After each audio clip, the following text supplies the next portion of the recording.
This program contains content that may not be suitable for viewers under the age of 18. Viewer discretion is advised.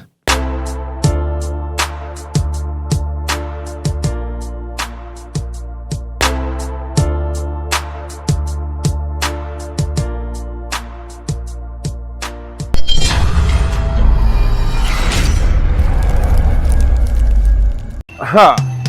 Why? Toko wa pichi?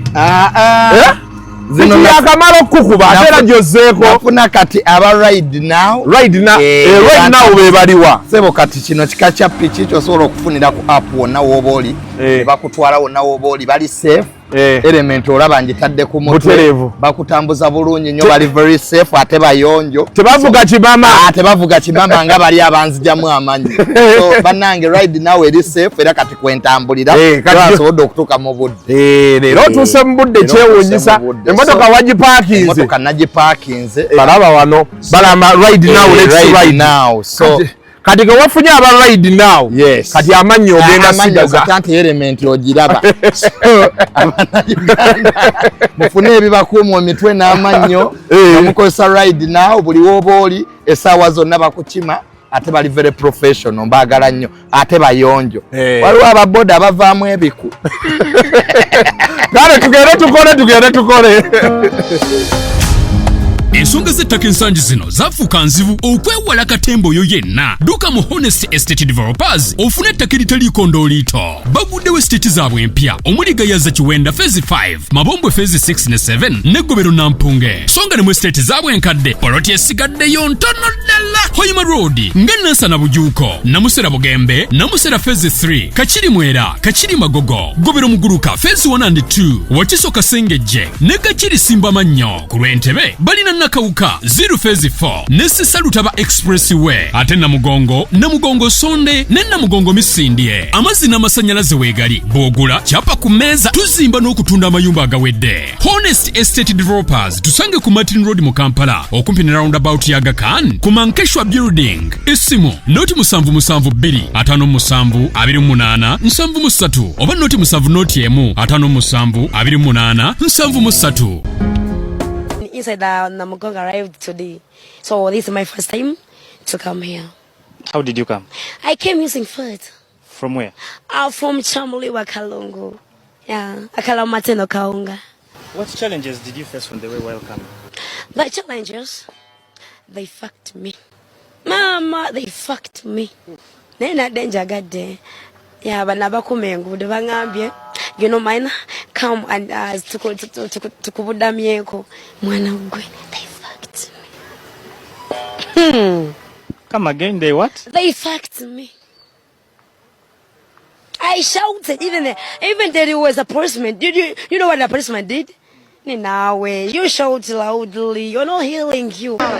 She don't quit again. Hey, she don't quit again. Right, she quit again. Sugar, oh, in a nyash. Oh, please, sugar, come.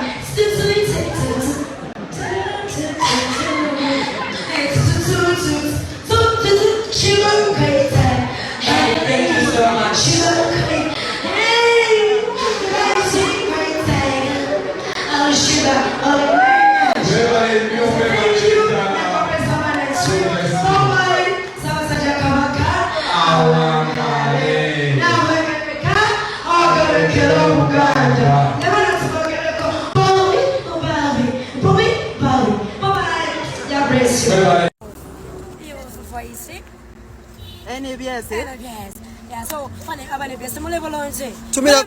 Tumira ku Mwami Kalisa. Mwami Kalisa. Tumira si otifa. Nati si otifa. Tifa. Tumira si otifa. Tumira titi otifa. Akola ko NBS. Omwalo yo mulungi. NBS njeta. No mutakwenda. Use voice ojetaga. Sejana kubanga egala bato. I use means Ze tumila people Alex wange kutumira ko people Alex wange. Amamanyi asano mukubira akafananyi X akola ko abanjango shamla mita people gamba our people Oh, Pep. Mwagala nnyo. Mami teerabiranga boyfriend we. Yaliko ex wange. Akola wa? Loko mune bamalaya beshama ne bamuntwalako kati ndina single. Nega mwagala nnyo. Awo people ngokolako. Awo banjonge chambuli bwanga DJ nkwagala nnyo. Awo people I love you. Yeah. Ebyaliwo byaliwo. Ne musa mwirabira. Hello people kutumideko. Yeah.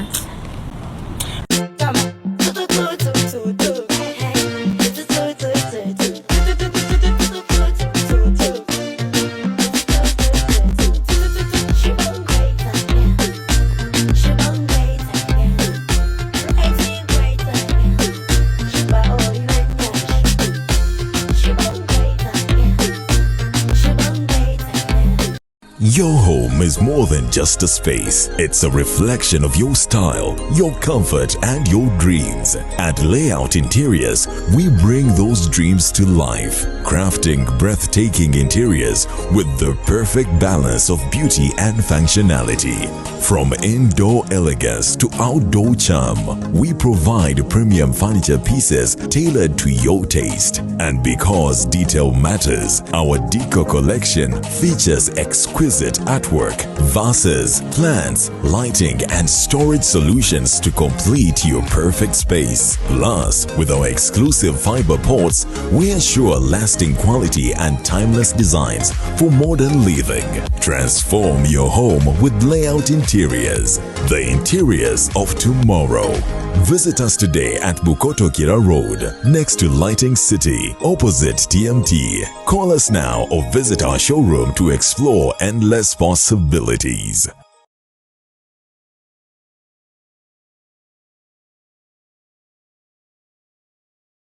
Munnayuganda w'otudde toyugana sooka enkunyumiza omulanzi Jafari Ssenkubuga asangibwa ku lusozi Lusaali mu Kyaggwe azze okukukolera ku mbeera embi ekulemeddeko ebintu byo byete bulungi ng'erigenda eddamba. Omulanzi Jafari Ssenkubuge Omukama Katonda gwe yattululako amaanyi ag'ekisalaziba nga gwe alina ebirooto eby'omuddiringanwa by'otategeera va mu kwesumagga dduka za wakayiba ku lusozi Lusaali mu Kyaggwe. Omulanzi Jafari akunnyonnyola akawonvu n'akagga ate ng'okukukebera kwa bwereere kubanga naye ekirabo Omukama teyakimusabaako yadde ennusu. Naawe alina ebizibu nga biva ku majinni, emizimu, embeera embi eya buli ngeri. Mutwalire omugugu gwa kutikkule gwe weefunira oluserese tokkalire. Obubaka buno nga bukukutteko kwatalidda mukono wa ntono oviremu ku siteegi y'e Nakisunga. Aba bodaboda bakutuuse nga gwava e Kampala ne bw'okwata eryato ku mwala eggaba ne likugobya ekisinsa oba ebule n'obuuza aba bodaboda ojja kuba butoola n'omulanzi Jafari. Oyinza n'okusooka okumanya ebikukwatako nga tonnagendayo ku bwereere ng'oweereza ekirooto kyo ku nnamba gy'olaba. Oyinza n'okukuba ku ssimu eno endala. Awo omulanzi Jafari Ssenkubuge ye n'obanga omukwasizza kibyago kuserengeta mu Nkulubagga.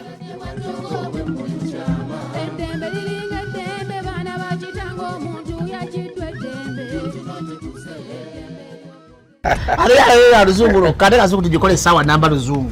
Luzungu tugenda muze kujjira kutoka ntoko n'embuzi nyenkuno ndyetu. Sizalisa mukazi kati ndi muto gwasasula ewange. Abakyala abo boolaba babbi. Abakyala. Weereza omuyomba enyembuto Katonda yekyembuto genda weegiwaaminge. Yabaweereza buno bukeeke obutini. Singa babu mutwale bamusonseka mu kamwa bwonna n'abufulumiza mu nnyindo. Kigwa alina guno omuggo gwa Musa wayitista premium detergent. Waliwo wanagambye ebola y'akasajja kasendi kalimba bannange. Esendi bannange.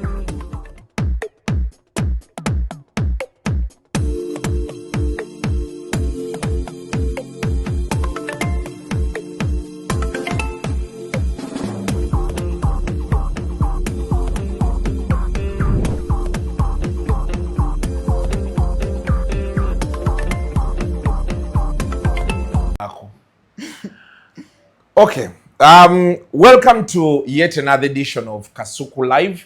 Onako rairo tusinzidde wano ku Machindye ye JS Complex. SJ Complex. Ewa Glow City. Abasinga bamuyita Mama Glow. Before we did this take, twabadde mbuuza church muyisa mama. And she looks young. She does not look like. Do you even have children of your own? Yes. You have children of your own? Oh. I have 4 4 children. kids. Abana. Yes. Ng'okula bulungi. Yes. Onookutuka ddi. Nerabirira. Ekituleese wano ewa Mama Glo. Ayina gye bayita Mother's Day Miracle. Last year around this time, a lady hit the TikTok or social media waves. Ngagamba, I came using Fuutu. So abasinga mwatandika omuyita I came using Fuutu. And she was walking from, I don't remember so well. Yali ajja Namugongo ku bajulizi. Bwe yatuuka e Namugongo ku bajulizi, of course awo yakolerawo interviews nyingi, teyaddayo. Yaddayo waabwe. Yaddayo namala n'akomawo. Bamusondera ssente za transport. That is the help they gave her. Bamusondera ssente za transport. N'addayo ekyamuliibwa n'alaba nga tajja mumalako n'akomawo. N'akomawo wano. Kati bwe yakomawo wano n'abeera ng'akola ki? Oh, saabimanya nnyo cause I wasn't following her. By then I wasn't in Uganda. Naye nabiwulira wano wano nga transobeera fena. I'm also getting new things about her this time round. So for you, how did you get in touch with her? And what pushed you to get in touch with her? I got in touch with her ng'omuntu omulala bw'onooyamba. Why kale nga bw'olaba kyonga nti bampita nnyo maama. Nina abaana bangi be nnyamba. Like I pick up a lot of street kids n'abantu abalala aba bulijjo bw'ajja nga omulaba bambi yeetaaga obuyambi ng'ate kisaanira ddala ntera nnyo bakwata ku mukono kyova abampita maama. So nali ntwala abaana ku ssomero very early in the morning at around 6:30 ne musanga ku mafuta aga Shell Kajansi. Nga buli omu amukwata video nga everyone is excited and happy. And I was like kiki kye bakwata video mbuuza manager wange cause tutera okwesanga ne mu droppinga ku mulimu nange neeyongerayo ku mirimu gyange. So she was like waliwo omuwala yeefukidde mutamiivu bamukwata video kwanza ate lwaki baba bamukwata video ng'atamidde. Ngenda okumwetegeeza nga she's body shamed. Abantu abategeera bategeera kyentegeeza nga the way she's dressed empale ziri bweru yeeyonoonedde ali bulala eno cupa ya Nairo eno side mindi bla bla bla bla. Nemugamba Diana, I don't record that. Tebeetaagisa like for what? Nemugamba kwata omwana oyo omuse mu mmotoka Doctors Hospital tuli kumpi. Tulabe kiki tuyinza olowooza mwenge kumbe yakubiddwa ensimu. Naye ate nga bwagira bwebaka bwavaayo bweyekola ebitategeerekeka naye nga simumanyi. Waita omulanko ku internet? Nali nawulira sound ze. But I'm this person nze agenda nemposting ekintu nenvaayo. It's my managers that see whatever is going on my social media. So nemukwata netumuteeka mu mmotoka. Manager wange kwe kuŋŋamba omuwala serebu konzi serebu tebinkwatako. Ffe tugenda tuyamba omuntu tumubuuze gy'abeera addeyo ewaabwe. Omwana okudda engulu twamutwala ku doctors ne batugamba mulamu mwenge ne bamuteekako ecupa ba yali yakinangisa amanya. Okudda engulu nga tayagala kudda gy'ali. Kati manager wange n'atandika okundaga videos ze ku internet. Konze bambi that is not nice. Lwaki abantu baba bamuleka n'abeera bw'ati naye nga ndaba ali buli wamu atuuseewo. Ne mugamba anyway ayinza okuba alina abadde amulabirira tumunoonyeeko tumumuweereze. Ng'omuwala mubuuza kuba ebimu abijjukira nga mubuuza obeera waŋŋambuulira gy'abeera. N'aŋŋamba naye embeerayo misana sibeerayo kiro. Ekiro nina okugenda n'enkola. Then emisana n'enkomawo nendeeta ssente ne tukola live ya TikTok. Konze olimba katuteekeko live ya TikTok tulabe oba byogera biki. All of a sudden nenteekako live naye okulaba ekuba 2K within like 10 minutes. I'm like, what is this?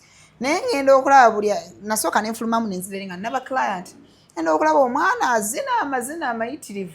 Nga buli omu amugamba say for me this, that's for me. Kola boti konze this is not right. She's not supposed to do this. Ne munoonyerezaako yalina akatabo akalimu amanamba g'amasimu. Abamufaako baganda be mikwano gye bashiba baani bonna nga alina ennamba zaabwe mu masimu mu katabo. So nenkubira omukyala yali amulabirira n'agaana okurespondinga. She responded through TikTok criticizing me. Nengamba good enough nakoze ekintu ekyamakulu nenkukubira. Nawe osobola okola ki? N'ate omwana n'agaana okuddayo. Ye yennyini n'agaana okuddayo. Ngamba awezi yasaawe nga ngamba nze bbanga akomyewo noonya gy'olaga ojja kudda enkya. Naye yali wa saloon so n'angamba tagenda kuddayo kye nakola. Baana baali babirabye ku TikTok already, ababiraba ne bancriticinga, abanvuma ne banvuma, abasanyuka ne basanyuka. Those who knew me were happy. They were like, she's in the right hands. So what I did was to go to the police because omuntu simumanyi. Nengenda ku police ne bambuuza omuntu alina emyaka emeka ne tumubuuza n'agitugamba kati ne tukubira ne gwe yali awandiiseeko nga kojjaawe mu katabo. Ne tumubuuza omuntu ono alina emyaka emeka n'agitugamba. Police negamba you're free to go. Netugende ebutabika ne bagamba afo twamulemererwa twamugoba. Yaliko ke ebutabika? Yes, ne mama we yali ebutabika. Bombi. So these things she was doing omutwe gwali bulungi. No, taberangako mulamu paka kati tannawona that 100%. Ekitegedde kyova yeekanga abantu kotanga abeekansa. Buli muntu ajja abalina okumukweshoningako. Engeri waliwo abajjanga wano nga siriiwo nga buli ajja banaye Jessica Fuutu nga jesimu. I came using Fuutu. Why is this sound so common on me? Rachi mami rachi bangambeki. Okuva olwo ne bampita ow'empisa embi nga oba onjagala okoma bweru unless ngoze kukola nviiri. Bw'oba oyagala maama gula okomawa okoma muliri edduuka eddala kati ye nga abeera eno okitegera ne balowooza ate olwo ndi wamutima. Okay, that's why when we were talking wandagiridde either here or there. Kati waali sikulagirirawo. Waba atudde eri nkulagirira eno. Nesooka nenjogera naawe n'omanya engeri gy'ogenda mumukwatamu. Treating someone who is mentally ill is not easy. Wana obala aso okulaga nti ateredde bulungi but we mudde waka. Ajja kutuuza. Akutuuza ebyaddala kuba mukulu okunsinga ajja n'ayogera nawe nga yogera ne mukulu munne. Nga mami lwaki wayogedde bwoti ne bwoti ne bwoti ne bwoti ne bwoti. Mami why did you say this? Mami ono lwaki weyaze yandaze essimu ngekola bwoti. Mami lwaki tompa ssimu? Ate nga tolina kyamugamba. Kati talina ssimu. Sasobola gimuwa for now until nze abeera naye not what the public sees but me nze abeera naye bwe naalaba nti agikola ki agigwanira so si mmwe abalabi kye mulaba wabula nze bwe naalaba nga it's worth it essaawa eno essimu gyalina bwe buno obutono nti mutumye kuba mutuma mu town nemwe agenda wano n'ayambala abaya ne yeebikka nagala n'agula byangulidde n'akola ki that is the phone I give to her naye ya media sigimuwa. Wow. So, because you know out there, I'll be honest with you, nayogerako ko naye ku simu Lomondo Zalan Cruz yali amu interviewinga. Nagamba banaye Kasuku nabalabanga kutwezimbe Kasuku bichino. Omulabi yakutegedde. Those things nange omulabi waganda was like. Sayina go amanyi. She doesn't know anyone right now unless ngoze ne mukwanjulira ne mukulaga. She knows Kasuku is coming. She knows she has an interview. Era ngabe mamira yote tukoze kaviri na makeup tugenda ku interview kwanza nedda ndi busy kasta ugamba the way we are is the way we are. We don't need to get prepared like as if you know nambuza Kasuku yani okulaga but then we yasoko okujja wano laba Alan namusabani Kasuku kitegeeza kinti obwongo bwe bwalalukira nnyo mu celebrity life. Wow. So kati muba musigala mu mwali mu Kasuku. By then. Joka bannange. Kasuku bannange. Naye bambi webale nnyo. You know, when I spoke to Alan Cruz nga musaba ennamba yo, she gave me the number. Nanga nti kati yo mchala boyino kwogera naye biki. So in the beginning I was like, okay, why do I have to talk to someone else? Nanga nti awo yabeera naye ne yogera naye ajja mukutuusaako talina buzibu. Then I called, I think, on muwala we yagikwata.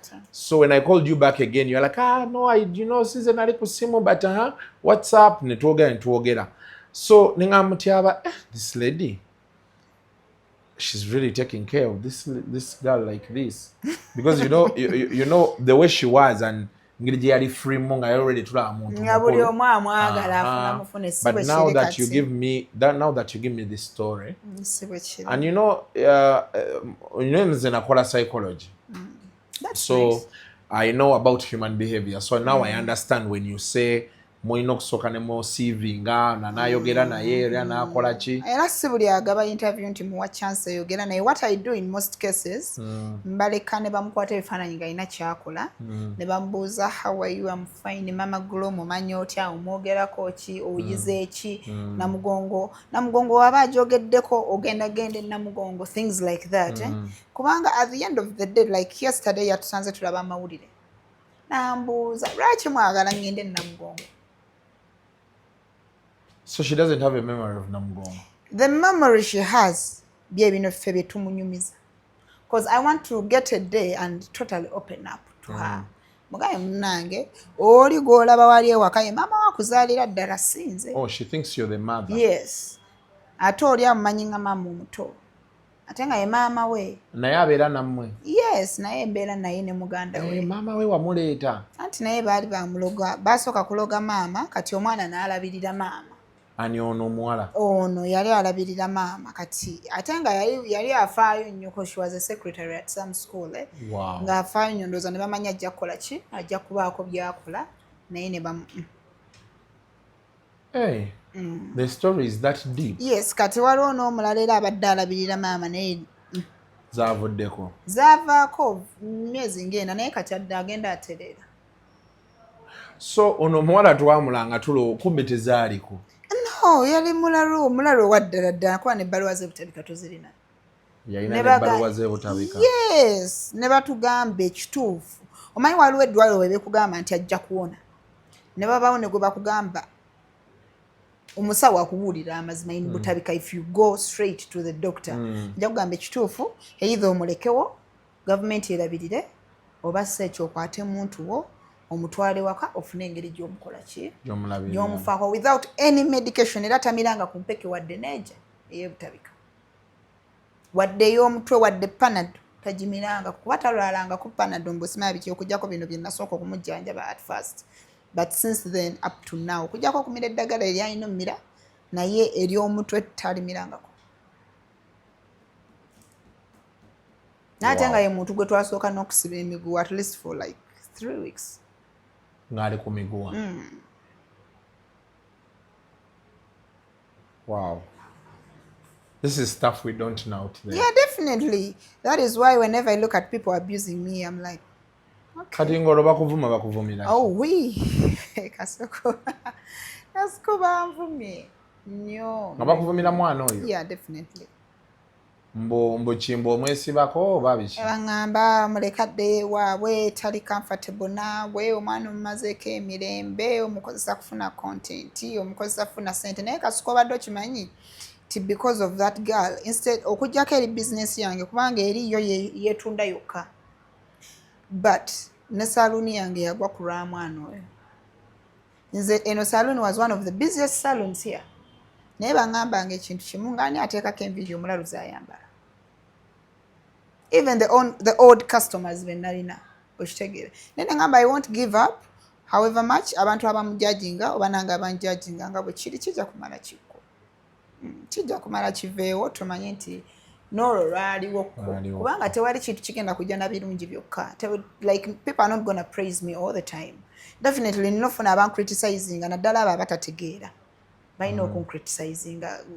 The moment your common sense is like this, nga tosobola tuula wansi no reasoning no gamba but why really nze nandironza omulalu nsobola okulonda omulalu ne muteeka mu nnyumba nfune likes. Ate ekizibu kye tulina ku challenge erina kati with such a situation. N'abagera ebyo byonna tekuli agamba nti yajja mumutwala. Tekuli n'agamba nti mama Glo kankuguleko ebizigo mpagire Fuutu afune ekyokulya. No, those are the people that have never supported us. That is why mbaddiza sifuddeyo. Era oba onnoonyerezaako obulungi mbavuma bulungi. Because mba mmanyi they will never support me. They will never support my girl. Beefuula bamwagala naye tebamwagala kuba oba oyagala omwana oyo tosobola mumwogerera kigambo kifaanana bwe kityo. So we don't expect everyone to love us. So kati bo bamwagala ali ku internet. Bamwagala mulalu ng'ali wali ku kkubo era omukwata video ng'ali ku kkubo ndowooza baba balindiridde singa adduka n'ayogera ebitakwatagana. Okitegeera. Era sometimes oluusi muyinza okuba ano nga muzannya kuba azannya nnyo ne Diana nze siri wa muzannyo simala gazannya kati oluusi bayinza okuzannya Diana n'akwata video n'agiteekayo nga beekola ebya TikTok. My TikTok is all about kwekola katemba kwefuula atategeera. My goodness, yegenda kudduka emisinde buli omu kyayagala ekyo. That's not what I want. Ate sijja kumukkiriza kugenda that way because I know what I want her to be. Njagala ekirungi nina abalala balabirako ewaka. Era nabo nembalaga gundi ono yali bw'ati nno. Gundi yali bw'ati kati gwe weebuzeebuze. Nze malina omukka mbuulira nga atandise kubanga oluusi bano abaana akimanya nti kati kuba kati natandika olaba akipiikinga nti yali mulalu naye tannakikkiriza. Kati bw'akiraba nga buli omu amukwata bato bambi Jessica ng'ayongeramu ng'omuntu yenna ng'akyongereramu ddala otera okwatibwa ekisa mwagwe nnyabo tereera sigenda kuzza mu kujjanjaba ng'ate kye twajjanjaba ekyawo ninagamba ekituufu mami mbadde nnyongeddemu bojjamubuuza ebibuuzo wano akuddemu ekitagattadde wali aŋŋambe anti baŋŋamba ndi mulalu kati mbagambe ki kati tulina interview gye twakoze oli n'amubuuza oyagala kukola kintu njagala nange nkole ssente ndabirire mami tubeerewo nga tuli bulungi n'akimuddamu oyagala kola njiza enviiri njiza make-up njiza enjala n'akimuddamu what do you really want to be in future ko yenja abeera makanika ngalaba amuonoonera budde makanika wa turera ekiteeza alina oli yadde amusojja kumugjamu ebyo nenseka naŋŋamba kati nze yabadde ayagala nkole ki ate oba bampita omulalu mbakolere ki okitegeera kyengezaako okugamba so bino going around I don't really care as long as Katonda asiima n'abatono basiima ebisigadde bijja kugwa it's all background noise naye nga ye ajja kutereera at least 90% right now she's okay. She's there. Namulako kolumu nga bamukoze makeup and she's looking fine. And actually that is the video that pushed me to come. She was putting on nice hair. I think she was seated there. Videos you could look at entebe and I was like like someone can move from Chidi to Chino kati. Possible. Era nsiba nkigamba abantu. Kibi nnyo okuggwamu amaanyi ku nsi kuno. Kibi nnyo okuggwamu essuubi. Embeera yonna gy'olimu. Fuba nnyo bagamba. Fuba nnyo okulaba ng'ogivaamu kaabe lubaale, kaabe Yesu, kakibe ki. Giveemu. Don't get comfortable in your bad situation because there is an end to it. Kuba buli kimu ekiri ku nsi kuno Katonda yakituteerawo kiyambe ffe. So si ffe tuyambe kyo. So kozesa kyonna ekisoboka okulaba ng'ova mu mbeera gy'olimu. So ngabe mbagambye we are looking at the matters the miracles. You know, betwai tukula when I was in school nze nasomera mu ssomero ly'Abakatoliki nga batugamba miracles. What we didn't understand, we all thought the miracles read about in the book. One day someone is going to say, then bread appears. Then, yeah. So we didn't know that you could be seated here and someone just comes and helps you the same way you helped that young girl. And today she's, and you know the thing is, bade simainti omwana, mama we ali bwatyo. Naye ali bwatyo ne muganda we ali bwatyo wakebeddeko ku gundi yaffe ku page yaffe mama we she was okay ye okujja e Kampala yali ayagala kulabako Namugongo nakunoonya mama we so I had to fulfill her second dream of her seeing her mother. Kati mama we mwamusanga butabika? Twamusanga yali amanyi wajjali naye nga tamanyi limutwalayo akimanyi ali wakojja gundi nga n'ennamba y'essimu agirina. Netugenda netunoonya oyo kojja we era maama netumusanga naye nga yagongobala ali awo. But right now she's okay atambula buli kimu akikola n'okwogeraayogerayo ate maama ye yawonana nnyo okusinga omwana. Really? You mutya bagenda ku TikTok ya bagita Glow? Mama Glow. Mama Glow. Ojeyo video eyo tugiteereyo abantu wano. Mama Golo natera mbabuzaako kansubire muli bulungi bannange omusana gwe Kampala agamungi naye tubeera tulina okugutambula mwenaku zino maama abadde yalwalamu akasujja naye nga wenna bagamba abalwadde bange buli mwezi mba nina okukyalira ndabe wawootusa especially abalwadde abaali mu mbeera embi bweti ofuna bulungi mba nina obbakyalira ne tulaba wawe tutuuse ne tutambulamu naye mbadde nsaba abajjanjabi mukubiriza abalwadde bano okutambula musituleko newaba abadde nga nkugambye nti agenda tambula mu mwezi gumu bambi beera nga omuyambako okugolola amagulu okitegedde bulungi nammwe abajja n'ogamba bampe collagen sweetheart nze siri kulanga buli kimu kyempa abantu bano ku online ekyo mukiyige omuntu ojjanga n'obuuza n'ogamba maama omuwaaki ofuna bulungi maama we abaana baalinga baziraba buli lunaku era ne lwe nnamugjayo abasinga bamalamu amanyi bagamba kati oyo embiriizi zamwebalaasi manga sitaani yamuyita dda kati oyamba waaki muleka afe lwaki mumuwa ebintu agamba by the naye si wakumugjayo naye ebigambo bino bitupushinga nnyo okukola ekintu nalaba bancriticizinze nnyo kati weefuula ayamba kati weeredde kyenakola neŋamba kale kambalageko nti asobola otereera wadde mulalu tamanyi baana be talina kyamanyi ku nsi kuno ajja kutereerera ne mujjayo ate ye ebibyo byayangwa kuba Jessica yawonera myezi nga 6 naye maama we emyezi egyo bamulamu ng'ateredde ng'atambula ayogera buli kimu akijjukira everything n'okubuukaabuuka akola ne muwala we byatasobola kukola ate nga ye yali bubi nnyo kuba yali n'okwogera tayogera nga tasobola wadde ogamba nga ne Jessica amutunuliranga naye kati omubuuza abaana we yaani nina Jessica nina gondi nina ne gondi so it's just rehabilitation temutaddemu nti oba kyaki oba nti mulese seeka oba just rehabilitation ebyo biwanvu mukko nenzijjanjaba mubadde nsaba mugindekere okay kuyo nti nakyo kiri important omuntu ayinza okwagala okumanya but because you're doing it your way temuli kyaki kyoba omanya temuli ddwaliro temuli panado temuli mpeke temuli ddagala zongo temuli kansala ebisigadde mu bindekere byange kati awo nkutegedde bulungi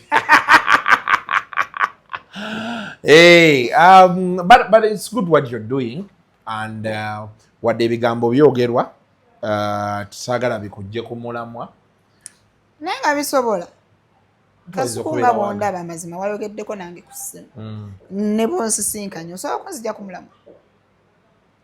People break down, by the way. No, I've ever broken down. I've seen very strong people. Kasuku, in the beginning, I was a very soft person. Banvuma nenkaba buli lunaku nenfuna nempisa embi nenvuma abantu omanyi wali baddekawo ng'owulira buli kimu kikutabula omutwe naye natuuka ne ŋŋamba omuntu agenda okufa enkya lwaki amumalako emirembe waaba naye asobola okukeera ku makya n'agwa eddalo ajja kunnoonya kamuleke neesigala kubatunuulira ne bavaayo n'abantu abwolabira ddala bulijjo bussaamu ekitiibwa ng'obalaba ku media tebakumanyi tobamanyi naye obaza n'omulaba naye ng'ayogera ebigambo ebitagatta n'ogamba nono bulijjo tategeera nokirekerawo kati nakivaako Kasuku you can't put olaba bizinesi yange egwa ne sikivaako kati mbu kigambo kye kigenda ombuki olaba tukokuŋŋa nti ngenda mu musaddaaka wamuwonzeeyo gaggawale kumbuli kwavuwala okitegeera kuba bino ebintu toyinza yingirira kintu gy'otamanyi gye kyava ne kitakukosa in anyway tekisoboka naddala nga ddogo it's impossible naye nembigumira tewali abimanyi no one except nze namujjanjaba kaabe Jessica tamanyi ngeri gye namujjanjaba takimanyira tayinza kugamba nti nali ngenzeeko wano tamanyi tujjanjabira eri mu mpola zaffe kubanga munaye tomanyi ayinza okutereera n'akujajinga so omutereereza eri ye n'atereerera eno nga tomukutteeko tolina kyomusiize tolina atuula awo n'abeeraawo paka bw'atereera yekka naye nga gwamanyi kyokoze kyoyiseemu katusobola okwogerako naye definitely why not naye njagala nga wooli nja kutuula wali tofaayo kale kaba mukuleetera mutuyitiireko awo tulabe mutyaba tojjaako tukyagendera ddala mu maaso it's the Matters Day edition Matters Day miracle You just never know where the best or the savior will come from. Omuwala ono yajja mbadde mumulaba I came on photo. Screen yange ya reacting kati mpulira enjo kyantaddemu kagundi. Mpulira enjo kya. How are you? Just oba yali atamidde oba jangu mukwano. Nangira neyongera n'akola interviews zaawe Namugongo. Jessica tawulira. Kumbe Katonda gulawo enzigi. Yeah. Like I was saying earlier, he will forgive us for the sounds if they have come through. But yeah, abantu baffe frustrating anya abantu. You know, you can't do something. I know everybody will have their reservations. Why are they doing this? Why are they doing that? But then you're not doing anything, going by her story. So I think sometimes overo ino chireka nola bate sibyangu. But bali mukumutegeka katulabe ate bwasembera wano ne akalango kamu bubiri ba sponsor afe tubayisemu. Then, and I think maybe another way we can support this lady or her, Jessica herself, is maybe you need to come. Bari wanoko SJ complex.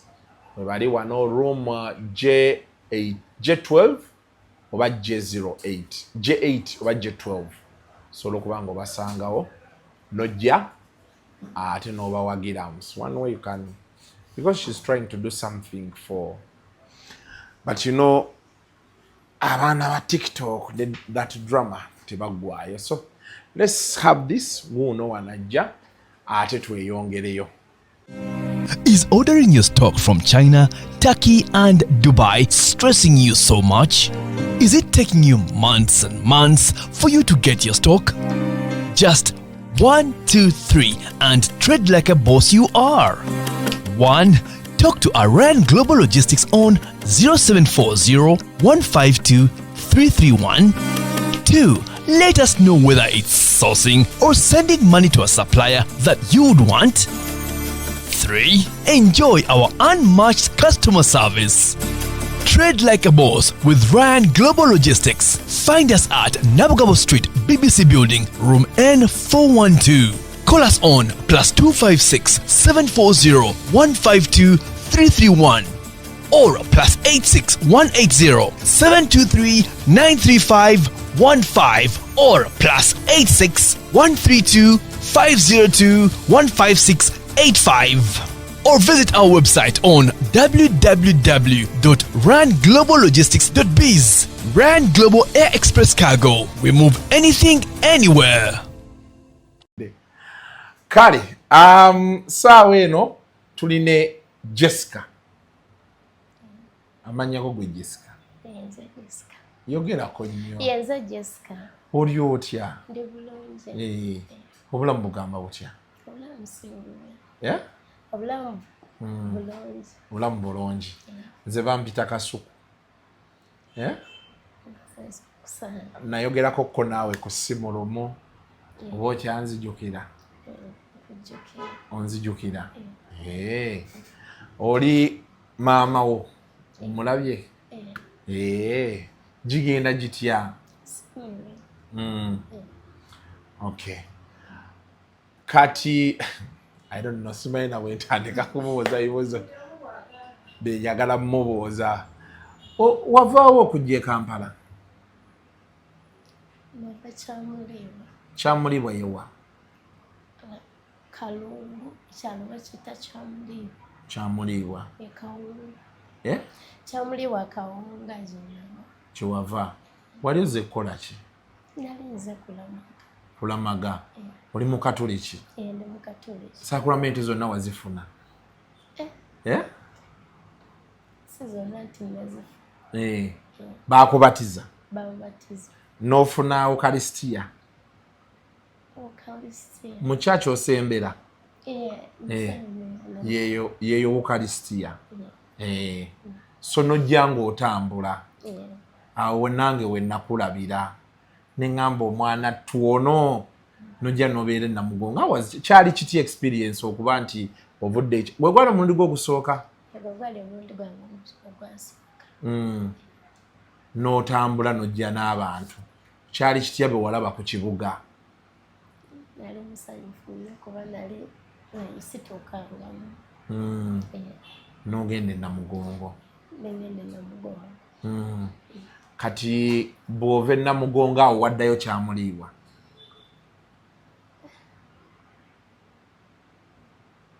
Saddayo kyamuliibwa. Wasigala wano. Nasigala muka. Paka wakwatagana ne mami ggulo. Obulamu bukuyisa butya kati? Obulamu si bubi. Bwona nsinkana mu ggulo obulamu bwange bwakyuka.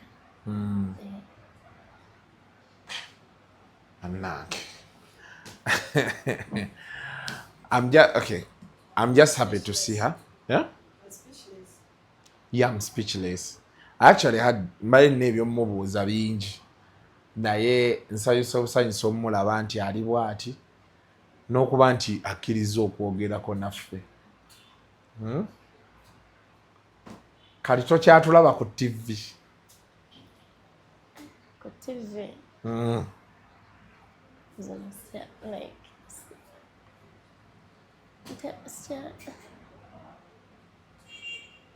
TV stera. Totera laba TV.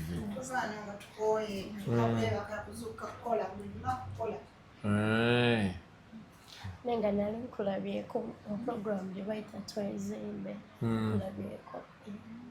Bambi. Sanyusa okulaba. Madde ndabye njagala okubuuza bingi naye just njagadde kulabako ogugenda kuwera omwaka mulamba bukyanga otuuke Namugongo. Nange nsanyusa okusanga. Kati ku luno onoogenda Namugongo. Nja kugenda. Onootambula. Kinasinziira. Ndaba omulamu. Nja kuba ntuukayo ndaba.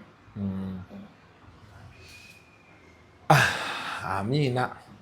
Yoyo mukwano gwaffe neyanziza nnyo. Webala obudde bw'otuwadde. Kale beera bulungi. Kano kati kakugyeko. So that is Jessica. Abasinga gwe mumanyi nga I came on Fuutu. I had so many questions to ask her, but as a psychologist, ntegedde lwaki. Sometimes you don't want to rewind those times and you don't want to take her back. Healing is a process. Kati oluusi bw'omuzaayo eyo kiyinza obutavaayo bulungi. So kuba omukyala atugambye nti waggulu awo wamanya ottabukamu nekitabeera kirungi. But it's good to see her here, and I believe miracles do happen. From what we saw to what she is now, yeah, she's looking every bit. She has the body is great, and everything. So we only pray things get better for her. Ngabe mbagambye ye SJ complex wano emachindi bobo oyambuka booti ngadda ku KCCA nga wakayisa court martial booti bali wano balina wali omukyala atunda ebizigo abaagala okweruka okujjamu nkovu byani byonna ebyo abitunda osobola okujja wano n'omuwagira.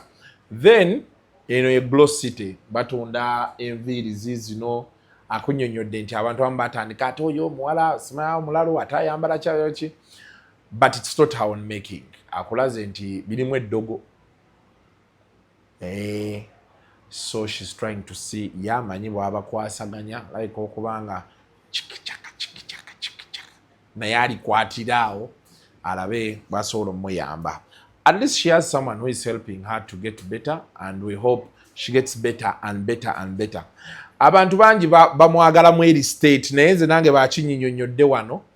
I came nga nsuubira ngenda musanga nnyumize, yes najja nenkola benti. Yeah, but the same thing now ekyolowooza nange kyendowooza naye ngambye kati ate ono bw'atunnyonnyodde ate be tunaamurewindinga. Healing process eyo recovery mpanvu nnyo. Omuntu oyinza okuba omutuusiza ku 80 ate n'omukoona. Junior kyebadde ngamba wali nga mugamba ntwale ku Joystar nangamba Joyster mbeera ndaba taata wange ng'ajjira mu mmotoka ate apaakinze kati ate ntandika kumulowoozaako mbeera ngenda kubeera down for another 2 weeks omulowoozaako bw'okaaba bw'okola bw'otyo nanga so Joyster avoid it so kati noono naye kyekimu mbaye nabe njagala omubuuza bingi naye yeah but the major highlight of everything was the Matters Day miracle. The Matters got her from eri yonna gye yatambula okuva najja n'akola byonna nga bwe mubirabye now boom here she is, she's on the road to recovery. Maybe next year tunaagenda okujja okwogera ku bajulizi nga she's even better be even out of here ajala kwanga yalinnya ennyonyi n'agenda ng'ali eyo yeekolera nkalu. So that is her for you. Let's hope things get better and better. Abavuma omukyalo ono, I really don't know so much about her and those run-ins, but maybe you give her a break. Yeah. Omukiriza atayamba. Bannayuganda mulina emitima emibi. Abantu bangi bafubutukayo bazze okuyamba abantu bano ne mutandika era yeenoonyeza bye. Era negwe ayogera ebyo tosobola adde oweereza omuntu ono ebitaano. Tosobola adde okubaako ky'omuyamba na kimu kyonna. So bw'olaba omuntu ng'alina kyakola nga gwe tokisobodde tumukiriza akikole. Okirabye? Then ebisigadde bijja tusangayo. Otherwise enjoy your day and don't do what we wouldn't have done. Mubeere bulungi mweraba. The views expressed on Kasuku Live do not reflect those of the host, producers, or management. They are solely of individuals providing them and do not represent or reflect the official policy or position of this YouTube channel.